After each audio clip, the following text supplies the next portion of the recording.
Goosebumps is rated Y7 because it may be too spooky for kids under 7. All right, Goosebumps fans, it's time for exclusive here on this channel. We're going to talk about A Night in Terror Tower. So A Night in Terror Tower, it started off by saying how many ones they did. Apparently, Haunted Mask was the first one to be released in video form. And then after that, it was A Night in Terror Tower. And sadly, it didn't do the fashion of being like, oh, well, let's show you behind the scenes of Stay Out of the Basement. Nope, they didn't have any of that. Instead, they'll just tell you that Stay Out of the Basement will be the next one that will be released. So far, if I was actually collecting, I would actually be 2 for 2 and waiting for Stay Out of the Basement. Which, note, Stay Out of the Basement for me personally was, I thought that was actually the promo, the first one that they test the waters to say, is Goosebumps actually worthy to be put on TV? Which it kind of makes sense because I wasn't actually put the fear in me and being creeped out by Goosebumps until I saw the first book of Night in Living Dummy. So yeah, and that was a long while. Meanwhile, I actually was freely watching Goosebumps. I was freely watching Goosebumps when I was like very, very little. So if that's true, then how in the world did I miss the Haunted Mask, but I got to see the premiere of Stay Out of the Basement? I'm pretty sure that is when they actually, for us, that's when they actually test the waters to see if Goosebumps actually should be on Fox Kids or not. But of course, hey, I might be wrong, apparently, but I have to actually ask someone who's a true blue Goosebumps fan, saw it from beginning to end here, and of course, they can actually back me up to say that there are some episodes we didn't get to see on TV for some crazy reason. Instead, you actually had to buy the VHS to see them. Especially one of my favorite episodes. That sucks. But anyways, A Night in Terror Tower. A few things that you do. Oh yeah, this is a retrospective and somewhat, and just a little bit of review or whatever. I'm just pointing out things that I didn't actually notice until now. Now, the amazing part about that is all the things about get out, and long live freedom. And so apparently Morgrid was actually flashing before their eyes. That was cool.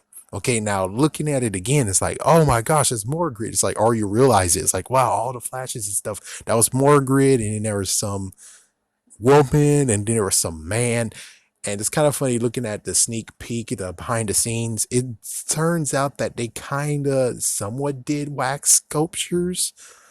Somewhat, but on the other hand, they actually had real people posing as wax sculptures. Gotta admit, that's pretty damn cool. So they actually had to stand very still. I do have to admit, if they don't have it on YouTube, I might actually download it, or actually just show it, film it by shaky hand and then put it on YouTube, because it's like, it deserves to be seen on YouTube. It deserves to be preserved, and people deserve to watch it. It's kind of cool just listening to what he had to say about it. And okay, anyways, that's just the cool part, was like the Morgrid part, and you see that their freaking world fell apart, and it's like, how in the world could he send them into the future without any plan? It's like, Morgrid, what's the deal with that? And I guess the real crazy part has to be the fact that book versus actual, episode, they did change the ending. Instead of where they're now free from the Lord High Executioner, instead Lord High Executioner actually kept one of the stones, meaning that they could easily do a second episode of Night in Terror Tower, which, crazy enough, they do have a sequel called Return to Terror Tower, but it's a Give Yourself Goosebumps book. So you kind of actually have to figure your way out yourself of being like, how is this sequel actually going to be written? And I already have a video for that.